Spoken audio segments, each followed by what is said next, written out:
BJP के लोग, ये एनडीए की सरकार भाषण चाहे जितना दे ले किसानों के लिए, लेकिन दिल में किसानों के लिए नफरत लेके बैठे हुए हैं। 12वां बजट पेश हो गया है, 11 साल आपने पूरे कर दिए, भाषण बहुत लंबे हैं आपके, लेकिन सच्चाई से बहुत दूर हैं। सारी चीजों का दाम बढ़ा दिया, लेकिन किसानों को कहीं समर्थन मूल्य देने की आपने जरूरत नहीं समझी। लोकसभा में किसानों का मुद्दा उठाते हुए आजमगढ़ से समाजवादी पार्टी के सांसद धर्मेंद्र यादव ने भारतीय जनता पार्टी पर जमकर निशाना साधा। धर्मेंद्र यादव ने कहा कि बीजेपी की सरकार कितना भी भाषण दे ले, लेकिन दिल में किसानों के लिए नफरत लिए बैठी है। धर्मेंद्र यादव ने तंज करते हुए कहा कि बीजेपी के भाषण तो बहुत लंबे हैं, लेकिन सच्चाई से बहुत दूर हैं। आप भी सुनिए क्या कुछ कहा सांसद धर्मेंद्र यादव ने। बीजेपी के लोग, ये एनडीए की सरकार भाषण चाहे जितना दे ले किसानों के लिए, लेकिन दिल में किसानों के लिए नफरत लेके बैठे हुए हैं। अगर नफरत लिए न बैठे होते तो इतने बड़े बजट में किसानों के लिए बजट में कटौती क्यों की जाती। सभापति जी, मैं जिक्र करना चाहूंगा 2014 के भारतीय जनता पार्टी के संकल्प की। 2014 में संकल्प पत्र जो जारी किया गया था, उस संकल्प पत्र में कहा गया था कि स्वामीनाथन जी की जो रिपोर्ट है। आपके पास आज कागज बहुत है, लेकिन बोलना संक्षिप्त में है सर, संक्षिप्त में बोलना है। अब जो आप मौका देंगे आपकी उदारता रहेगी।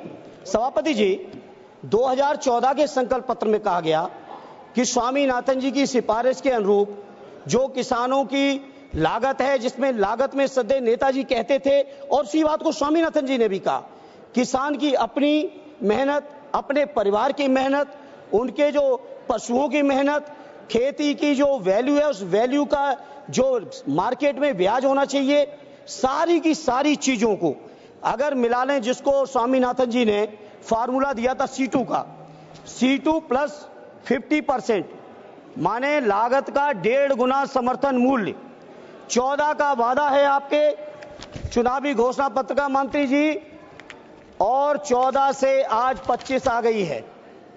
अभी तक एक बार भी सरकार का ये संकल्प, 12वां बजट पेश हो गया है, 11 साल आपने पूरे कर दिए, भाषण बहुत लंबे हैं आपके, लेकिन सच्चाई से बहुत दूर हैं। उसके बाद सभापति जी, प्रधानमंत्री जी ने 2016 में घोषणा की कि 2022 में आने वाले अमृतकाल में जब भारत प्रवेश करेगा, तो उस प्रवेश के समय किसानों की आमदनी को हम दूना कर देंगे। मैं नहीं समझ पा रहा हूं, माननीय कृषि मंत्री जी, आप बहुत अनुभवी हैं, एक बड़े प्रांत के लंबे समय तक मुख्यमंत्री रहे हैं, जहां किसानों की इस्तेमाल की सारी चीजों का मूल्य आपने बढ़ा दिया। आपने खाद का दाम लगातार बढ़ाया, बिजली में आपने कोई सब्सिडी दी नहीं, कीटनाशकों का दाम बढ़ा दिया गया, किसान के इस्तेमाल के डीजल के दाम बढ़ गए, ट्रैक्टर, थ्रेसर से लेके जितने भी आपके चीजें इस्तेमाल होती हैं खेती किसानी में, सारी चीजों का दाम बढ़ा दिया, लेकिन किसानों को कहीं समर्थन मूल्य देने की आपने जरूरत नहीं समझी।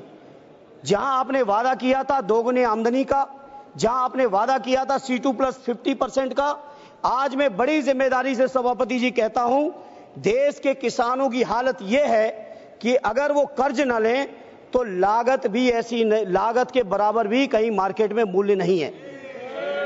स्वामीनाथन जी ने कहा था कि किसानों की आमदनी बढ़ानी है तो 43,000 मंडियों की देश में जरूरत है, लेकिन उन मंडियों की अभी देश के अंदर केवल स्थिति है 7,000 की।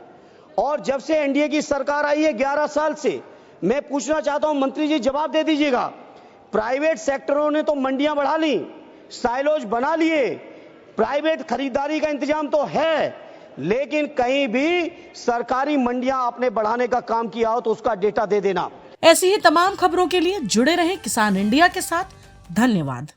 सर का पसीना जब माथे को आता है, वो किसान है जो अपने दम पर फसल को उगाता है। आन है, बान है, शान है, किसान है। किसान इंडिया, चलेगा हल, बढ़ेगा बल।